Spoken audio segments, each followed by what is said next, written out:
anyway, what was on my heart this morning was there's two different kinds of instruction, and I know you guys have probably heard me share this before, but I wanted to show you it through the letters. There's the disciples who are the Talmudihu, and there is an instruction through the Lamed, actually the Talmud, believe it or not. And then there's the one, the Yalaf teaching, which is the Yolap Panah. There we go, Yolap Panah. And these two forms of instruction really are being made evident by that which we're manifesting within our world, how people see us, how we interact with the world, how things are teaching us. And it's really the separation of mother and father, truly. So notice on the word disciple here, we got the word disciple. Here is instruction. And this that you see right here, the Lamed Mem Dalet. The Lamed Mem Dalet, as you know, this is the constituent letters for the single form that make up this symbol here, the Lamed. So with adding the Tav on the front of it here, this is how you spell Talmud. This is how you spell Talmud. So anybody that knows about like the Jews and their journey, most of their instruction comes through the Talmud, and they have like the Babylonian Talmud, which is where they wrote laws when they were in Babylon in their captivity, because their whole worship system had been removed from them. So they had to make their own laws, their own rules, because that which they had was completely stripped away. And so most Jews today, they study the Talmud. They will read from the Torah, but they don't study the Torah. So it's like it's an honoring, and they'll read from portions in the synagogue, but they really don't study from it. They study from the Talmud. And the way the Talmud was written was that whenever you would have 10 rabbis come together and they would agree upon something, they would write it, and then it would become a law. And then they would write it within the Talmud. And so they were taking some of these passages within the Torah itself, and they were expanding upon it, calling fence laws. They would make them fence laws so that you couldn't break the Torah. And they would heap all of this instruction on people that they had to keep these rules, these laws, because they were under God.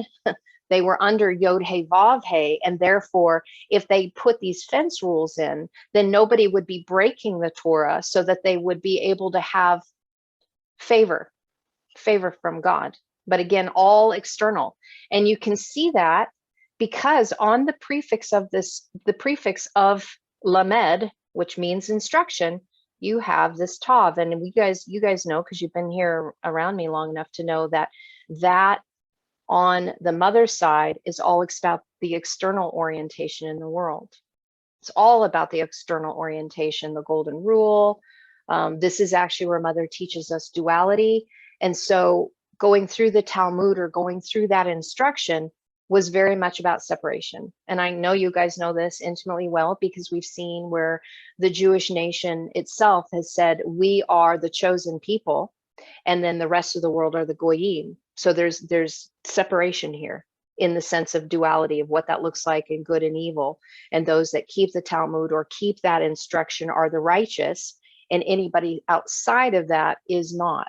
And so therefore, they are not part of the chosen people. Now, I'm not. And their laws were above and beyond God's. Exactly. When they changed them. Yeah. Exactly. So I'm not bringing this forward really for us as an us and them. It's more of the introspection work, what's going on the inside, for us to see some of what is being shared with us more intimately. And because Ken said something on last Saturday, and he said that we become the face, and we're going to get there. We become the face. And this again has to do with sovereignty. So this is just stuff I was looking up this morning, and after a conversation that Ken and I had based on something he felt that should be shared with the group today. But again, like I said, it's you guys, and you're already intimately invested in the language itself. And so, like I said, how appropriate that we're here, that it's just us three today. So look what happened to bring forth the word disciple, so that we can comprehend what was going on with disciple.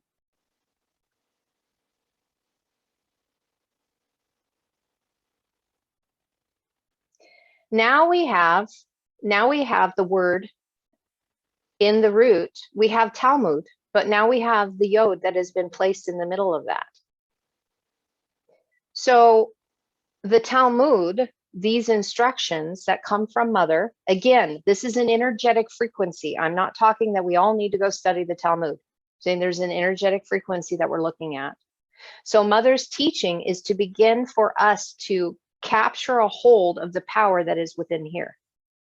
It's the awakening process. So again, because we have the addition of the tav on the suffix side, Mother has roused us awake to the system of duality, and so that we would be able to enter into the place where we are receiving the power of the kingdom, because the kingdom is within. So this word that I'm highlighting to you, and I'm circling these letters, this is the very first time we see the word disciple. The very first mention, and I think it's in Matthew 5:1. Yeah, it's Matthew 5:1.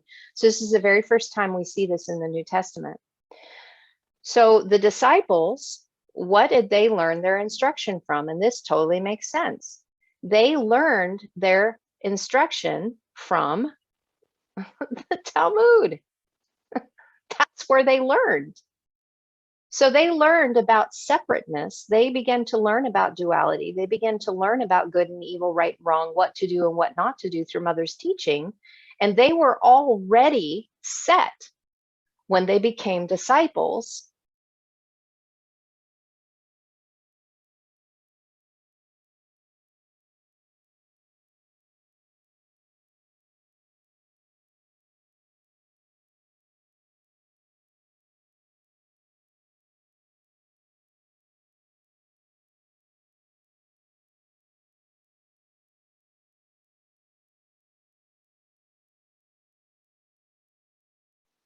So there's an element of instruction that comes from the external narrative. And the reason why I wanted to bring this up is there's nothing wrong with the external narrative in teaching us. So think of all the things that we use for an external instruction.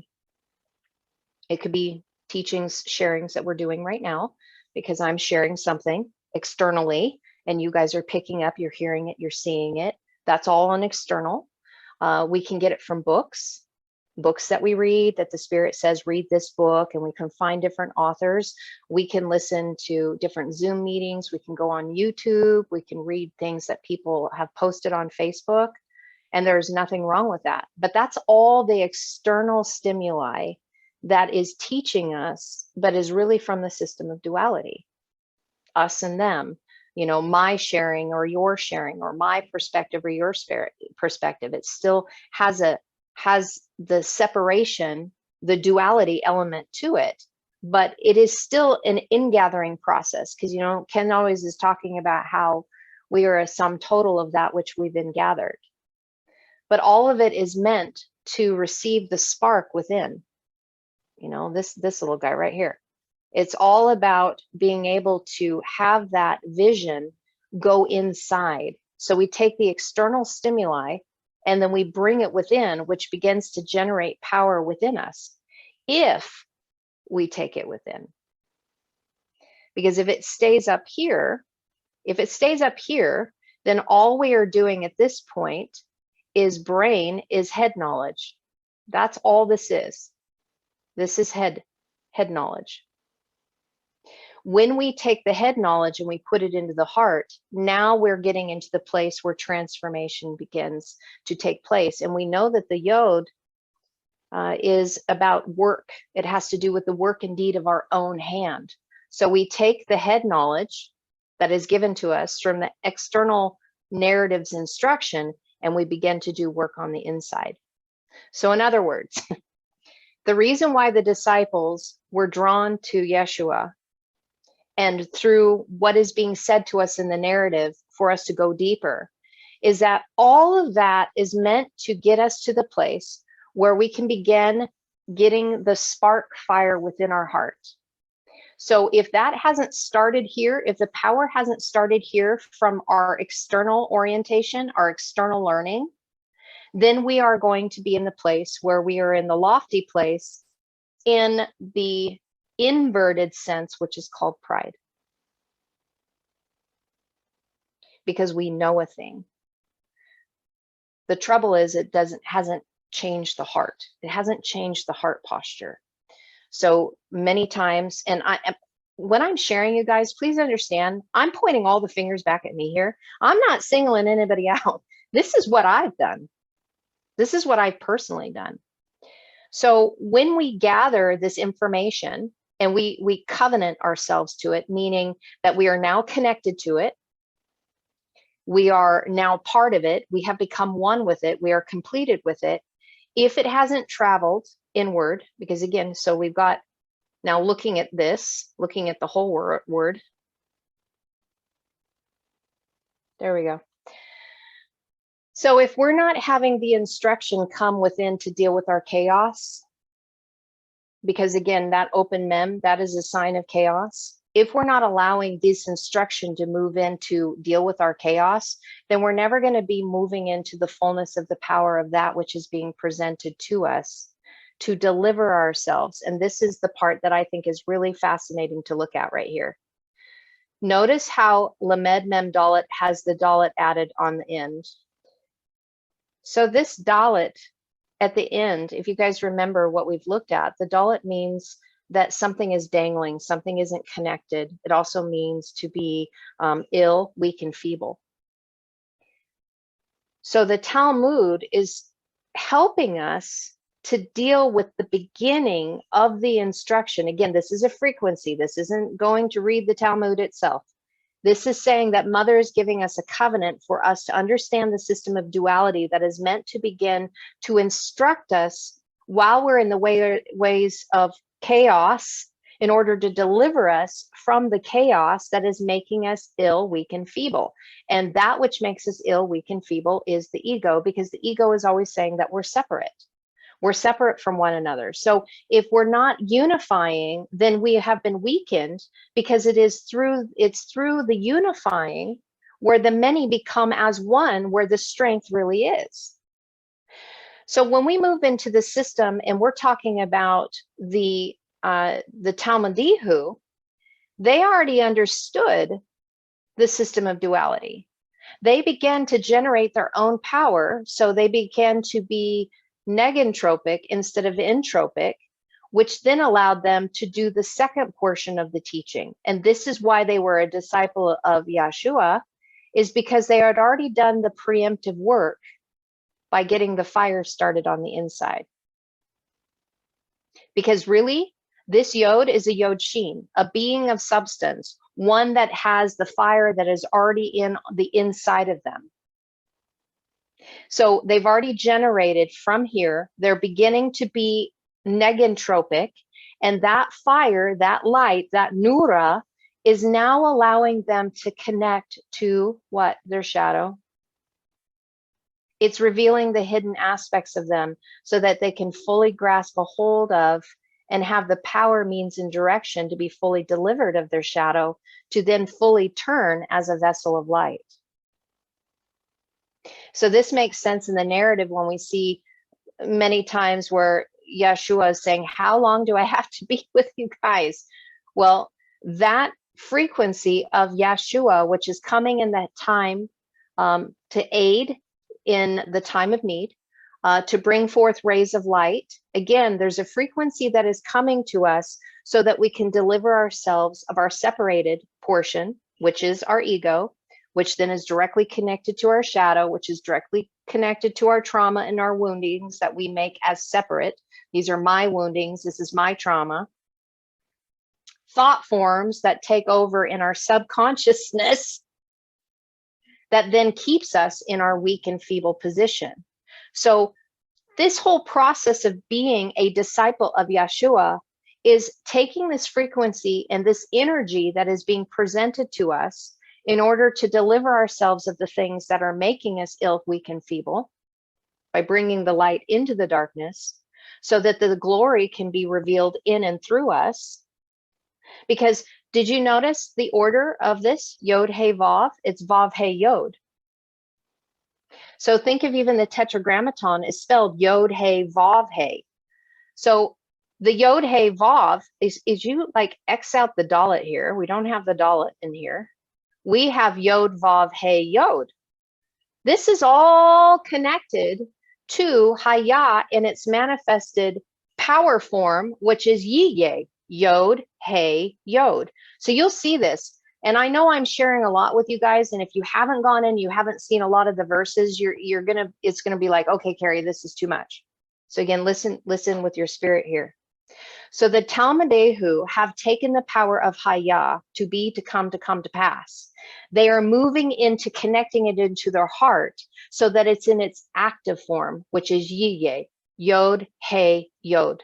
And that little Vav, if I can change the color of this so that we can see the difference here. This Vav right here shows that they have connected to the power that is being given to them so that they can be, so they can become and come to pass.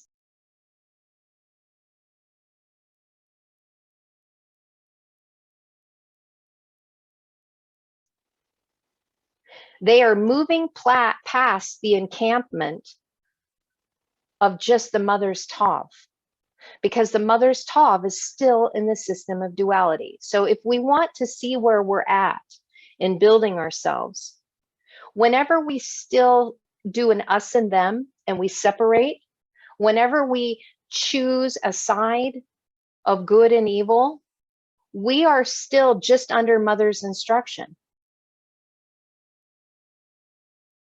Right here. We're still in mother's instruction. We haven't moved to the doctrine of Yeshua. The reason why I worded this as the doctrine of Yeshua, the very first time that this, they translated it as doctrine, but it also means instruction. This is from the root Yalaf.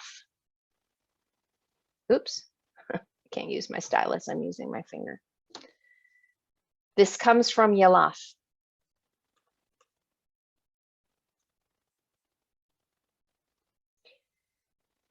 The Yalaf teaching are for those that have already connected to their heart. They've already connected to this. Now, why this is so important?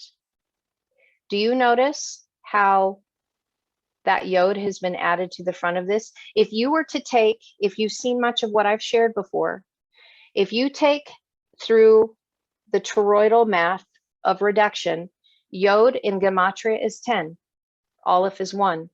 If you odd out the 0 and reduce it through toroidal math, through reduction math, the Aleph and the Yod are the same. One is the active presence of the Aleph that is actually doing, that has been given power, but it really still comes from the Aleph. The Aleph is generating that. So what is that saying, Carrie? What that is saying is that the essence of the unseen that is in and through all things, which is God, which is the frequency, which is the quantum field, which is that manifests, the power that's behind our manifesting. This is the active doing of manifesting. This is the active taking by the work and deed of our hand, the power that is given to us through the quantum field, AKA God, and connecting it within. This is really heart-brain coherence right here. This is totally heart-brain coherence, because we've got the activeness of the power that is connected to us on the inside, our heart. So again, this is brain instruction in duality. This is now bringing it within through the generated power that we've already connected to on our heart, so that we can have heart-brain coherence and move us into oneness unity. Now, I find this amazing, because what is going on here? Let me erase the ink again so I don't get confused with all of these scribbles on the page. If you remember what Ken said this weekend, and I'm going to put up the rest of the teachings on Saturday. I had to do them in 4 parts, and I've got them loaded. I just got to release them so that they're not all on the same day. When he began to share after what we had looked at in Revelation chapter 1, the second part, he said something very specific, and I'm excited when he gets home today because I can show him this, that we are to become the face. Paneh in Hebrew means to turn and to face, to be the face. What Yeshua was doing here in the doctrine, so he finished teaching and they were marveling at his doctrine. They were marveling in his instruction. He was getting them to comprehend, I and my Father are one. He was actually taking them into the realm of the unseen, and he was revealing it to them. He was revealing that they could become the face of God. They could become the face by revealing the essence of the unseen, by being able to manifest it and have it completely revealed, that this oneness unity that we're talking about goes way beyond us just connecting at the heart level.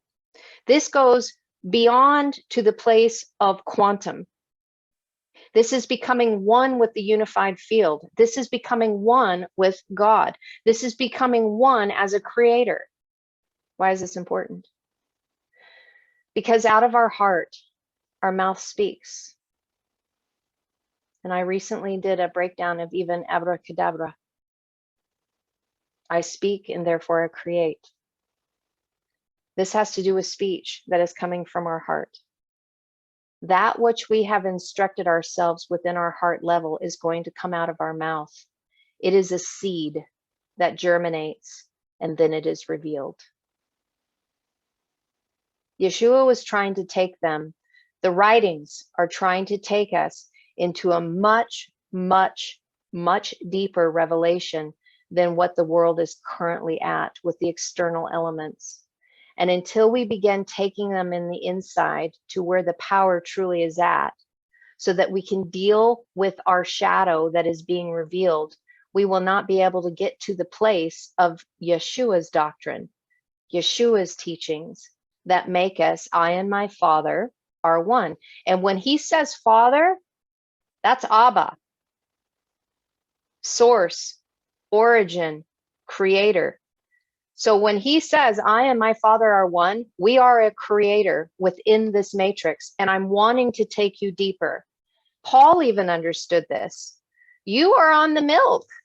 I'm trying to take you to something deeper. I'm trying to take you into the meat for you to realize that you are one with a quantum field.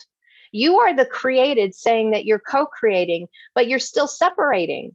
You're not realizing that these deeper teachings, these mysteries, these things that are being brought forth that people are marveling at because they've never heard them before, is the deeper esoteric teachings for those who want to be responsible creators.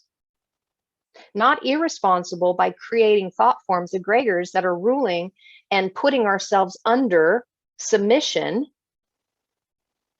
of something that's ruling over us, but rather our movement into sovereignty as we move forward and we become, and this is where I think it's most profound, we become the face of God.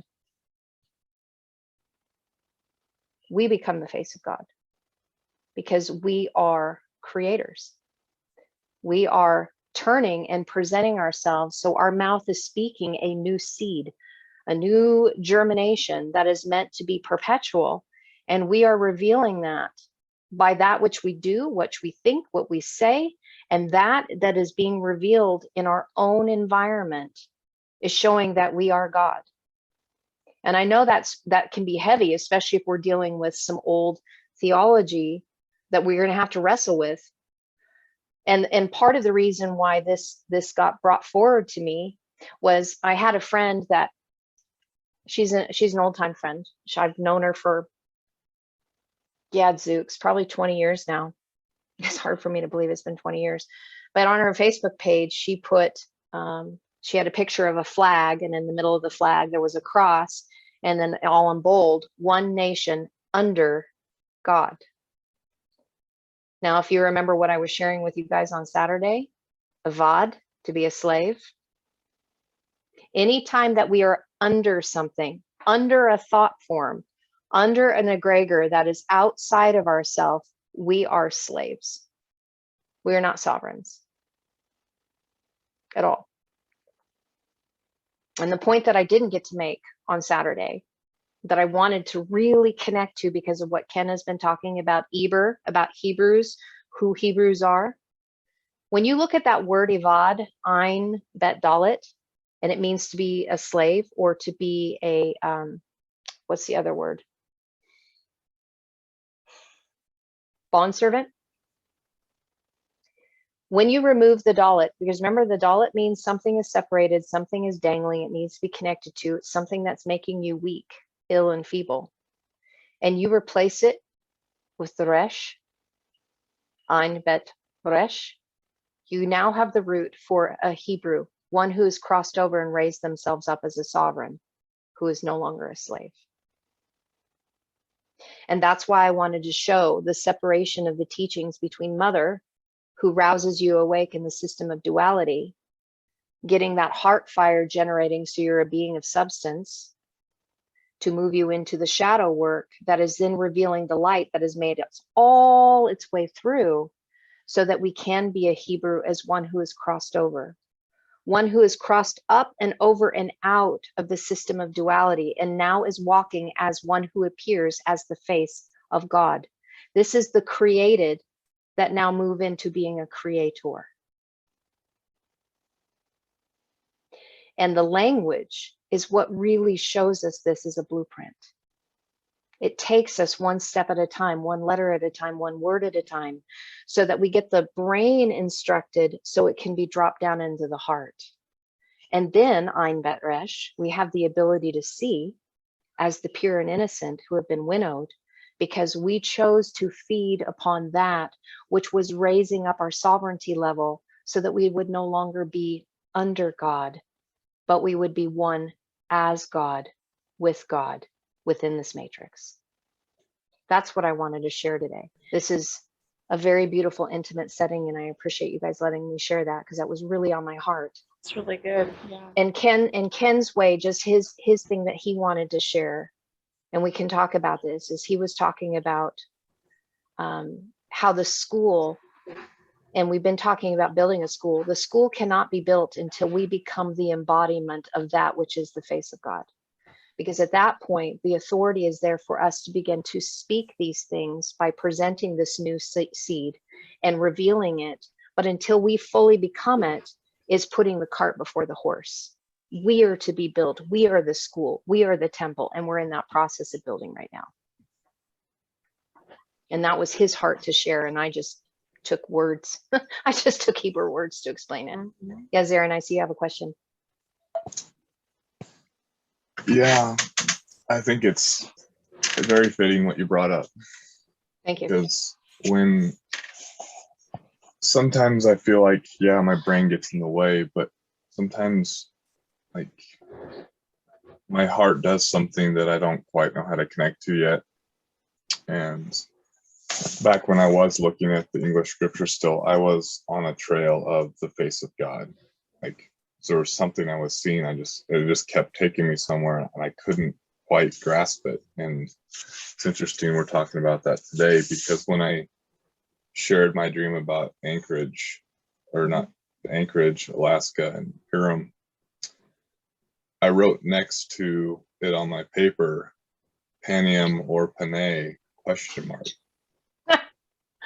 so awesome. I never said that to anybody until today. Wow. Wow. Well, this is what the Spirit shared with me today that needed to be shared with you guys. Becoming the face of God. And this is why Moshe could only see the backside, because he hadn't become the fullness of the face yet. Because if he had seen the face, he would have seen himself, and he wasn't ready for himself to be revealed as that, because there was still that under God element that he was working through, instead of realizing that he was it. So the face couldn't be shown. How shocking is that? Okay, so I'm getting goosebumps right now. And I'm getting all teary-eyed because I had something happen to me a couple weeks ago that I just now connected to. I was in my awake stage. So in between waking and sleeping, and I was just kind of in a really meditative soft spot. The bed felt good. The temperature room was in the right temperature. I really didn't want to get out of bed yet, but I wasn't fully awake. And I had this vision, and it was much more than just like a mirror. But the only way I can describe it would be like if you were looking at your face at the mirror, and then all of a sudden the mirror wasn't there, but you were seeing yourself face to face without the mirror.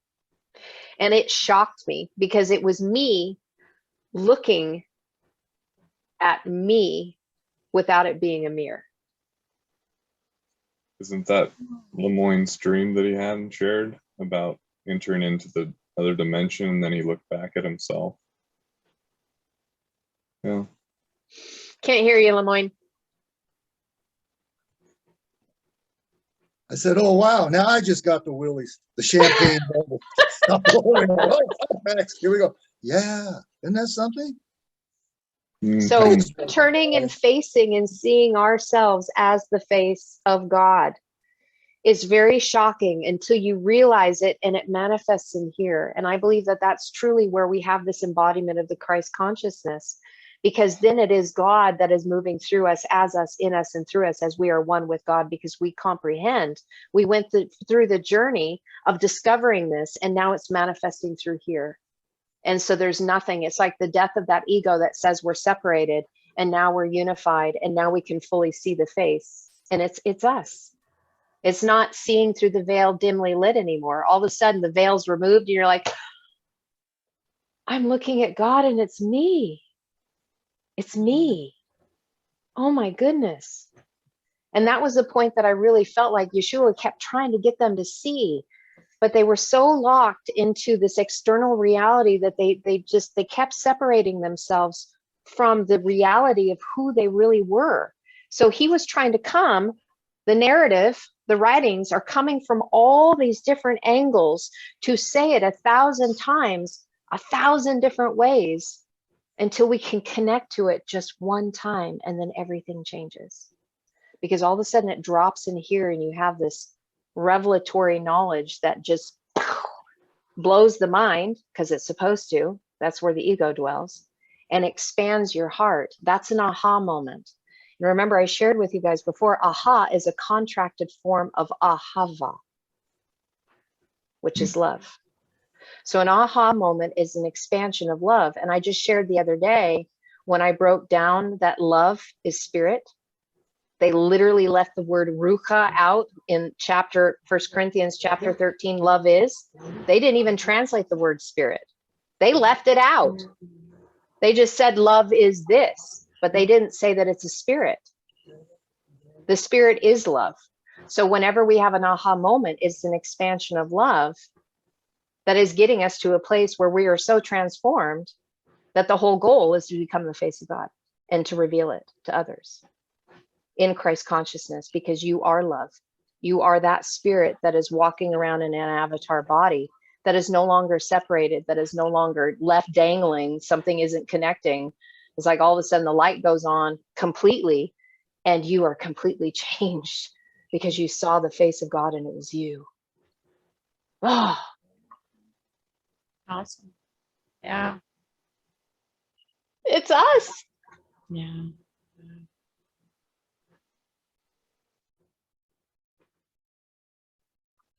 So now when we say namaste,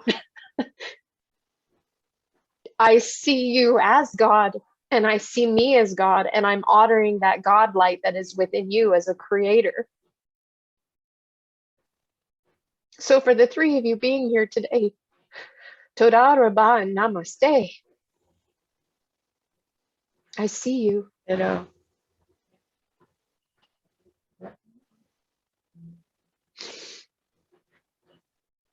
And it's an honor to be journeying with you guys. It's an honor to share. And I'm so grateful that you've invested in yourself, and you've invested in the journey through the language because of what it's revealing to us. All that beautiful light that is speaking to us and showing us the face.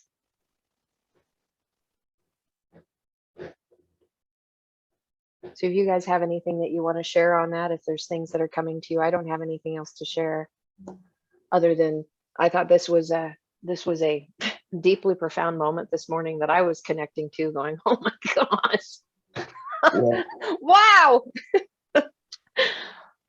If I may, just pondering how, like, my question was this morning, like, and it's kind of been a lingering question, is, I think for you too, like looking back, you're like, how in the world do I connect to my heart? I see that I'm in the brain stage so much. And it's little moments like this that I realize that it's just a process that we need to go through. Because why did I write Panim or Paneh on the top of my page? Why? I don't know. But there's something there that I needed to connect to, and that it drew me in to that heart place. I could feel Absolutely. Absolutely. And I'm going to share one more thing with you. When you said Paneh to Panim, this is so amazing. Yod Mem, as you know, is a plural form, so it would be faces.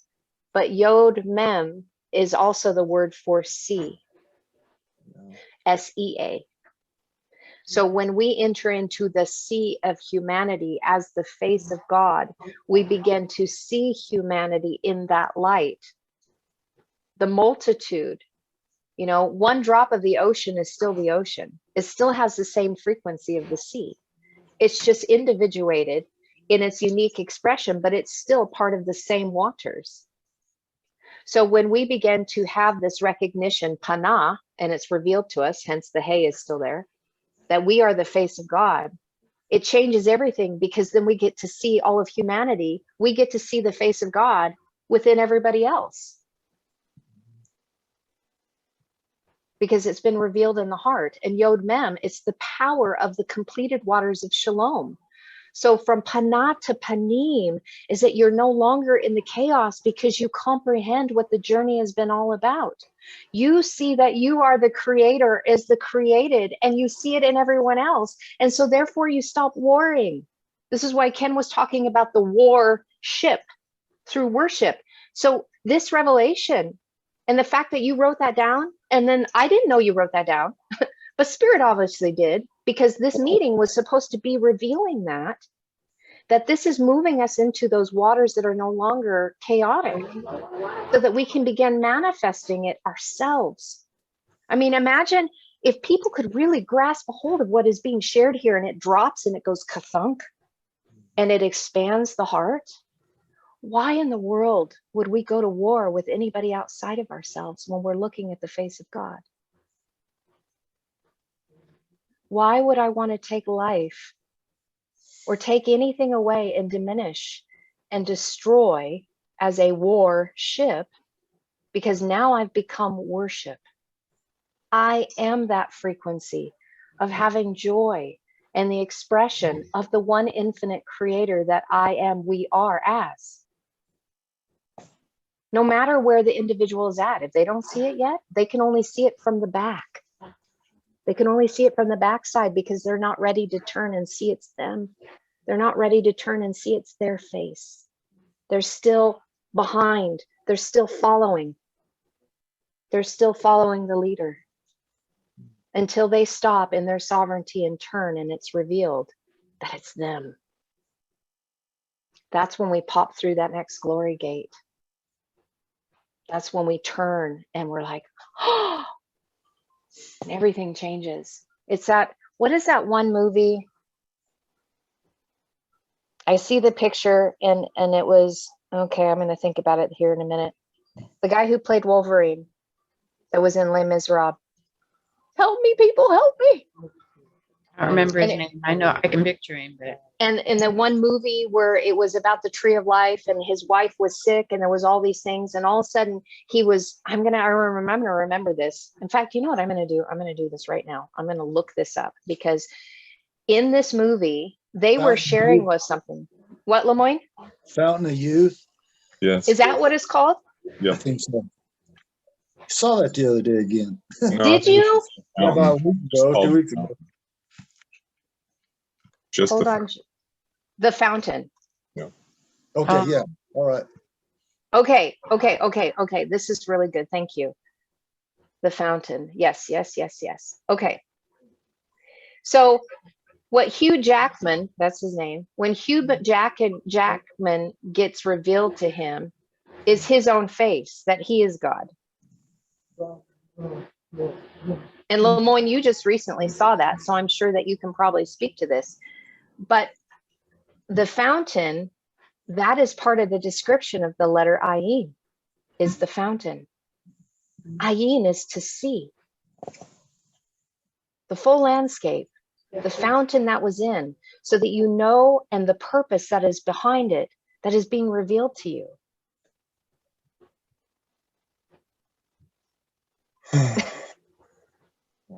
And then right after that is the letter Pei.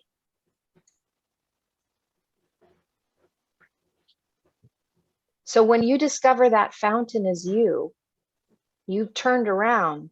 That's why Paneh has the Pei there. Because once you discover what that is, you have the authority to speak it. Because you are it.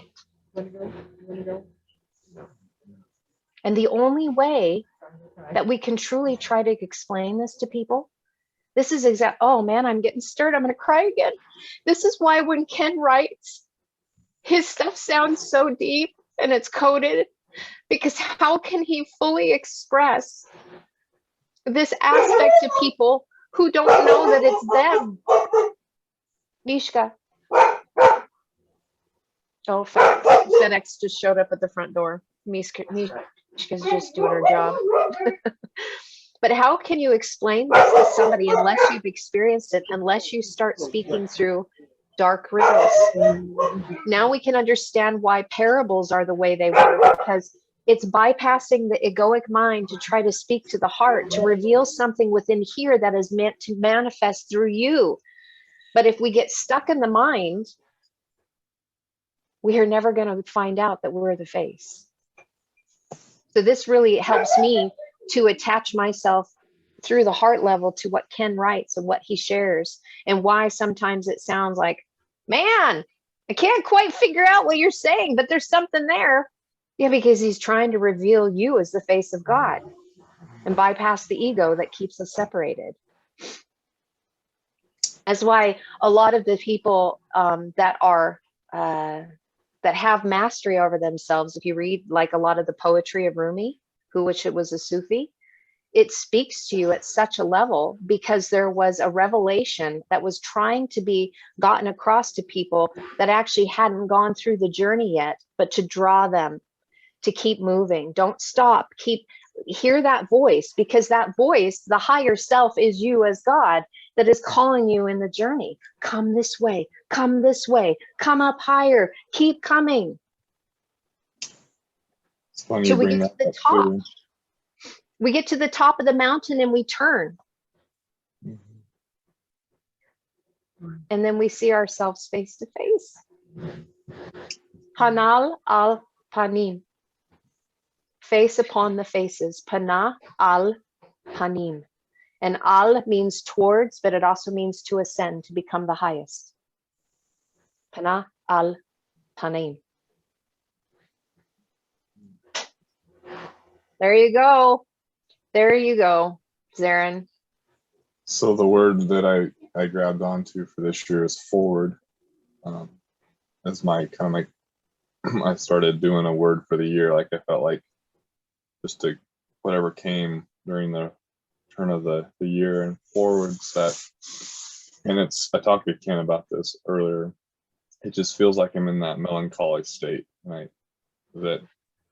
And the word forward or go, or it keeps showing up when I look in the letters and where it takes me, and it's like, okay, everything in me, like the flesh just wants to just throw my hands up and say, I can't go forward anymore. I don't get it. And then the heart's just trying to just say, you're gonna make it. Just keep going. But Exactly. the question, it kind of brings back to this progression of brain to heart. Can you say, or or look back in hindsight, what is it that finally turned that key, so to speak, that you were more in the heart balance between the two and not fighting the resistance between the intellect and wanting to go into the heart? What is it that moves us further into that, like an acceleration? Surrender. You know? So speaking from experience here, and this is what I was wrestling last week, and this is why I wasn't within the meeting very well. I was up and pacing. I felt like the imagery that I got, the total imagery I got, was that a horse that was refusing to be bridled. And I kept seeing myself tossing my head back and forth at every time this bridled bit was supposed to go into my mouth. I wasn't allowing it. I was resisting it. Jeez. And what happened to me is that I realized I had to surrender to the process because I had gotten myself to where I had no more energy to fight it. And so I just hung my head down and I allowed myself to have the bridle. It's connected to like the bridal veil, and it has to do with things that are being veiled from us. It's like a play on words, how Ken works. And because I surrendered to it, because of some of these shadows that I kept fighting and I kept fighting and I kept fighting, and I surrendered to it. I was like, I can't do this anymore. And I surrendered to it.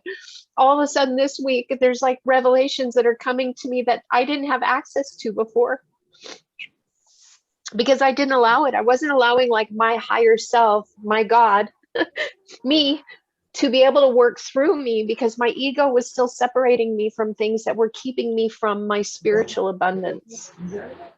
And I had to surrender to it. So we are going to wrestle with something until we literally have no more wrestle within us, and that we just then get to the point where we surrender to it. And as soon as that surrendering happens, all of a sudden, it's like a new expanse, a new room, a new door has been opened to us, and we go, aha, ahava.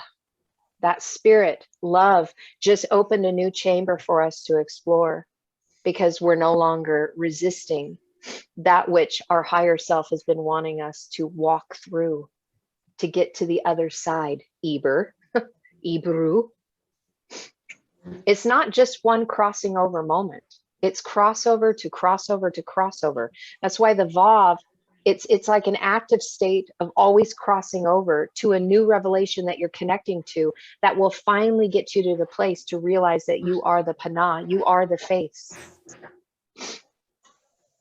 But if we keep resisting, we won't ever pop over that, because that's where we're in our head. The resistance comes from here. It comes from ego. Why do you keep I know that. I know that intimately. That's why I'm sharing that with you. We just watched King Arthur with my family last night. I wanted to share that with them, and then just it's so obvious in the drama. It's the sword. Why do you keep resisting the sword? The legend of the sword. Yes. You'll face That's it, right. and it's worth it to you. Yes. And now, isn't that interesting that the letter Zayin is a sword and a plow as well? And then the next letter is Het, which is life.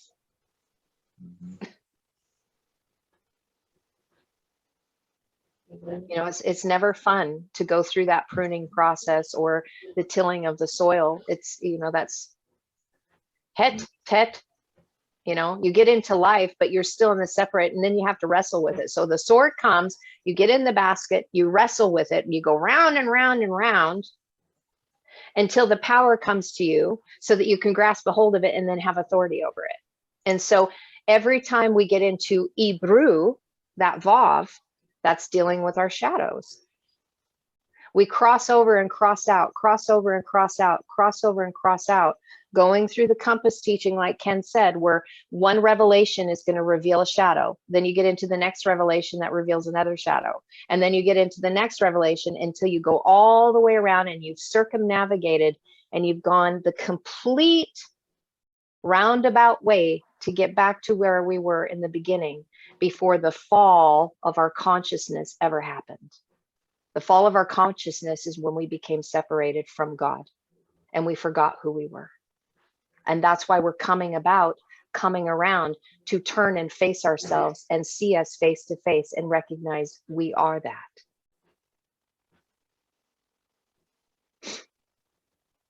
So I'm sharing with you the journey that I've had that has just knocked my socks off.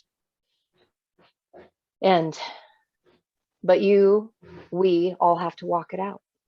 But there will be a time where we will turn and we will face ourselves face to face, and we will see that, and we will know that right here.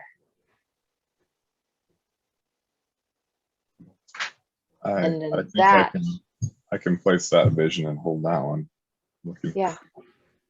So then that is Christ consciousness. That's what that looks like, is when you realize that and you allow it to flow through you so that the ego, all that subconscious programming, no longer holds you back from the flow of the one infinite creator through you, that then abracadabra speaks and creates, because you realize who you are within the matrix. And the Spirit was sharing with me this morning that we are entering into the age of abundance. But when we're entering into the age of abundance with the Christ consciousness, it isn't like the abundance in the material realm. Can that manifest that way? Absolutely. Because once you realize that you are the created as the creator, you can change your environment and you realize you have no lack. You're the creator. I have no lack. I have absolutely no lack. That poverty mindset came from my ego. That came from my pre-programming, from things that I was raised up in. But I don't have to be a slave to it anymore. I don't have to be the Aved. I don't, connecting to what we were looking at in the book of Revelation on Saturday. I don't have to be that. That's why the revelation of Yeshua HaMashiach is so profound. When we can truly grasp that we're being raised up and out of that, so that we can turn and face ourselves.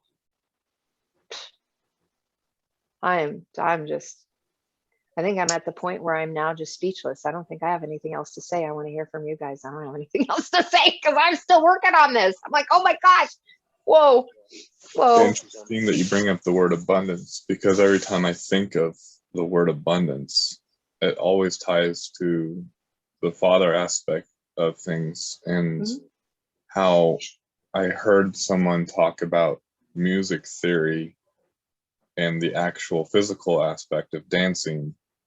If the two people that are dancing are not in tune with their their bodies are not in tune with each other, like frequency wise, that they will not make a good dance partner, because it's not just about the act of dancing, it's about the frequency of it.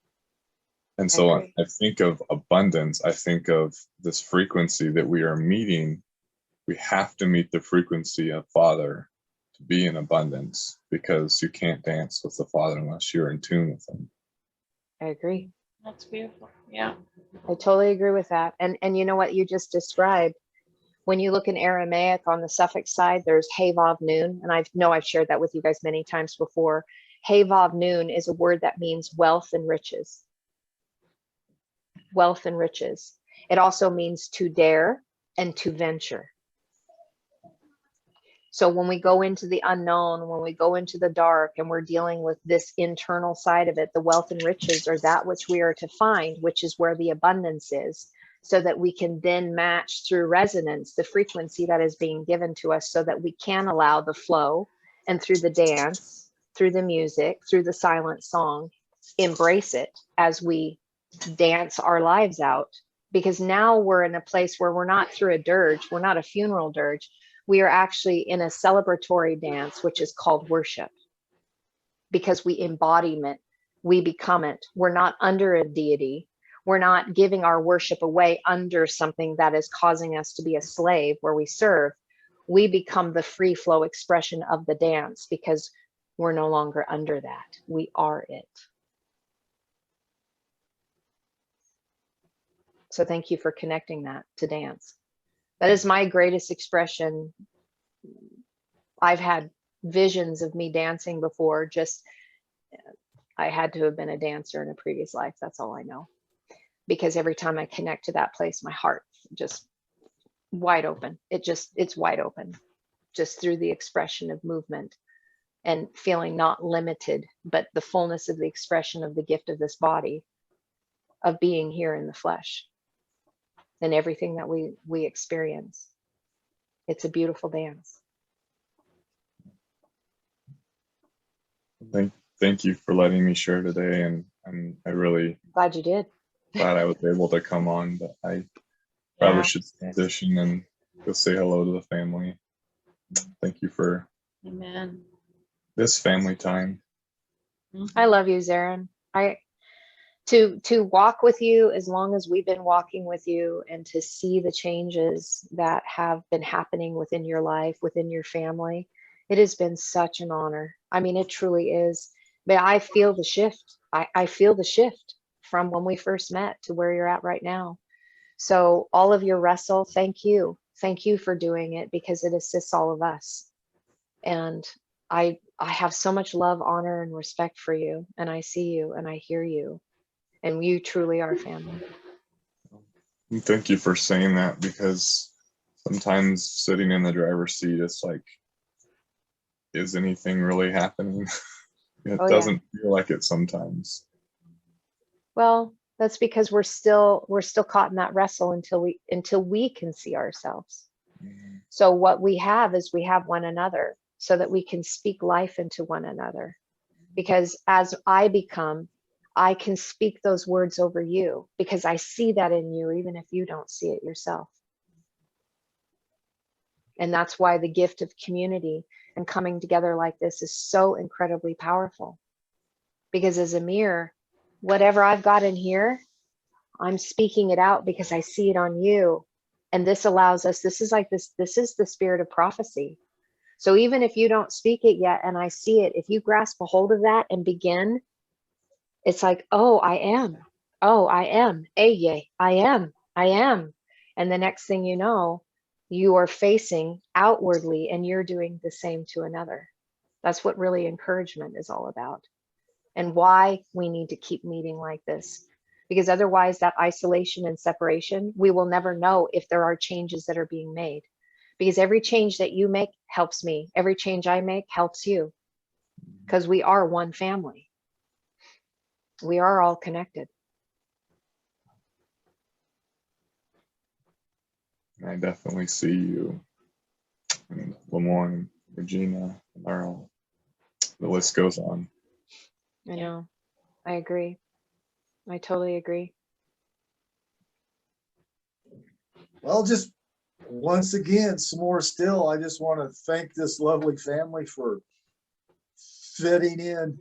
Well, you know, you constantly, all of you fit in pieces of the puzzle.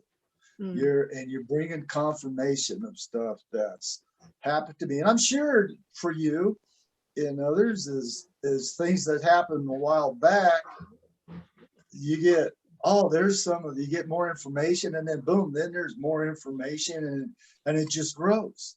And this is just really a good place to be, and this is good company. I just love it. I agree, Lemoyne. And I don't want to, and when you're, gosh, it's such revelation. You know, there's so much revelation that goes on. Yeah. I love y'all. Well, we love you. I know that, you know, you're on, sometimes when we share, you're not a man of many words, but I always feel your presence. And, you know, I'm so grateful that I had an opportunity to meet you when we were in Colorado in October. Because just, you have such a dad frequency about you. It's like wisdom and love and nurturing and protecting, yet fierce when need be. And I felt that. And I know that you've understood through some of my sharing, some of the woundings I've had with my earthly dad and still sometimes struggle with. But I thank you for being in that place where I could feel that frequency of safety, of what that frequency feels like. And I really respect and honor and love you just for that, what you brought to me when I got to meet with you face to face, but still having that presence when you can join with us. I'm like, oh, Lemoyne's here. Lemoyne's here. Thank you. Because I feel that safety. I feel that. I mean, it was I part used of to the talk a cowboy in lot. you. I used to talk a lot. Every time I learned something, couldn't wait to share it. I had to talk yip, yip, yip. One day, my friend Dine's all around, Matthew Cooper. He Yes. says, look, instead of running to share, why don't you just run and listen and you'll grow a little. And so, it's pretty I love that. I love that, Lemoyne.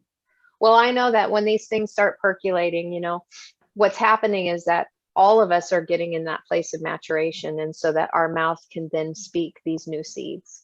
And so there is a time, I believe, where we sit and we listen, and then there's another time where we open our mouth and we speak.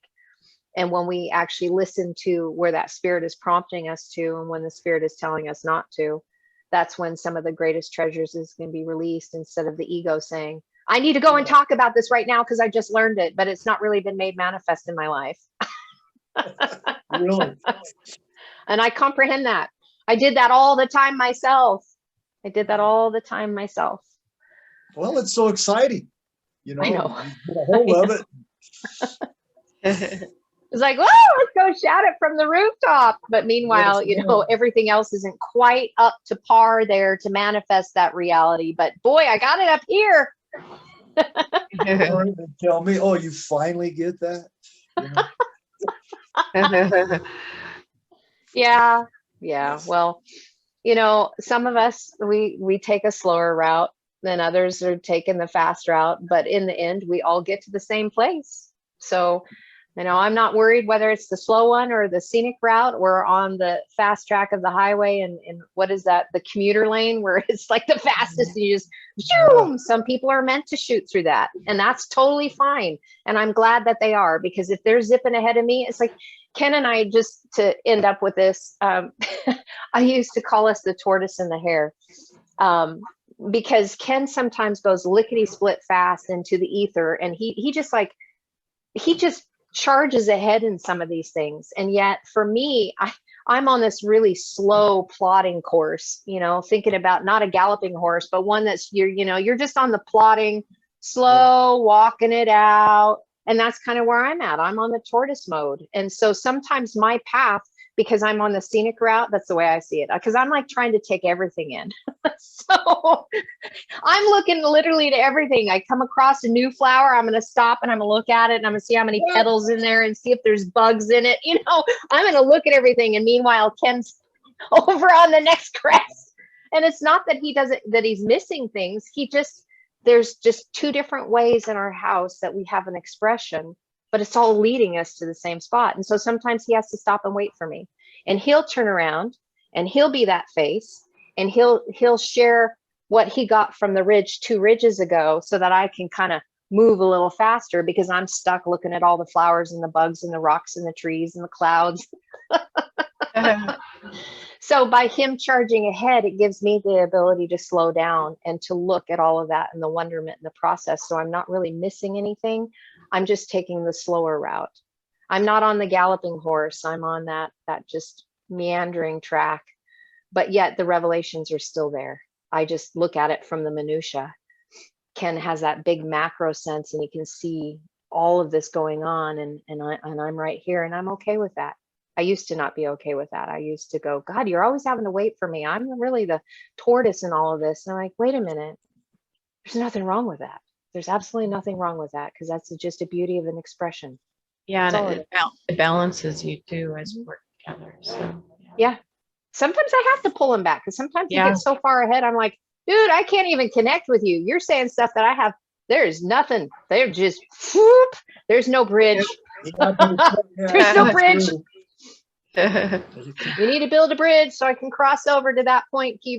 Ken, I need to e-brew. I need to get over to where you're at. I'm not there yet. And that's okay. Yeah. So we assist each other, right? That's what's going on. We just assist each other. And then, the beauty in that is that you guys turn around and you assist others as well from where you're at. Ken and I assist where we're from. We all stop and we turn when we see someone else reaching their hand out saying, can you help me? Can you help me? Yeah. Because as I'm doing that to those that are over here, I'm doing that back here. Come on, let's go. Daisy chain, let's grab each other's hands. We're going, we're going.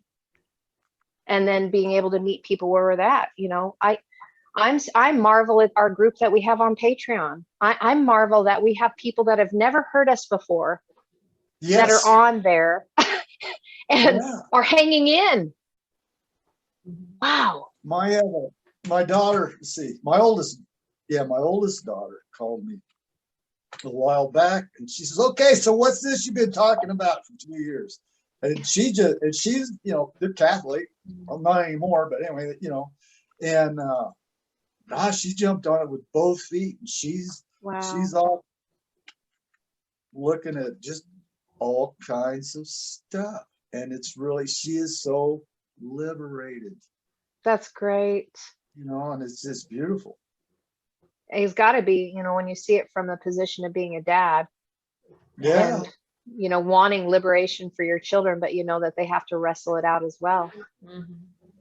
Yeah. Yeah. And on top of that, how much closer our relationships can get when we can drop off all those shackles, you know, and begin to see each other namaste without having these things that continue to separate us and continue to divide us because of fear. You know, I'm so hopeful that I will see that in my family. And, you know, as I begin changing that and I can reflect that upon them, that eventually that they will turn and then we will face each other, Paneh al Panim, and be able to truly see each other instead of being stuck in this divisive, you know, I can't be with you because I don't believe the same way you do and it threatens me. It's like, well, you're just not in your heart yet. You're just not in your heart yet. And that's okay. That's okay. You got a lot of fear, so I'm just going to love you right where you're at. And when you're ready, You're not wrong. You just, that's just where you are. It's just, that's right. So it's one. Yeah. That's it. So loving them right where they're at so that they realize that we're not judging them. It's not our heart to judge them. We're just love. Quit judging them years ago. You know, just, hey, it's okay. Yep. And that's why love being the rucha, love being a spirit, it's an essence that flows through us. It's not a noun. And so that is that spirit that draws. And that's why love is so powerful when we embrace that essence of the unseen and we begin manifesting it through us, because it will call them, it will call out. It's like, you know, the word vayikra, which is, I'm trying to remember, is that the book of Leviticus in Greek? Anyway, vayikra in the first 5 books it literally means called out, those who've been called out. So when we begin doing the calling, you know, because those who call are kufresh aleph. Okay. They're the ones that have compressed the light in the dark, and they find that middle path, the stuff that was hidden that's now revealed. They've risen their head up and they have the ability to see aleph, the essence of the unseen. They begin calling out to others. And again, it's a frequency, right? It's not necessarily our words. Oh, you can tell when it strikes too. You can tell when the frequency connects with somebody. Yes. Just, man. And sometimes it is words, but most of the time it's not. It's the essence of the unseen, which is love, that will draw people. So once you get that major part, is that you're not going to change anybody, but if you just plant seeds and let it be, just plant seeds, don't argue, just, I see it this way, or did you ever think of that, or this, and just leave it. Just quit pounding Bible. that's right. That's exactly right. Exactly. So we're in that sowing and reaping of our thought forms that have gone through the manifestation of our heart as we're projecting them out. That just even a glance, a look, and a hug, sometimes all we need to do. Yeah. Because our hearts, when you get to that point, is to draw in. We want to bring you in because I see you as one, not separated. And really what is more effective to me when I see that is less words. Less words.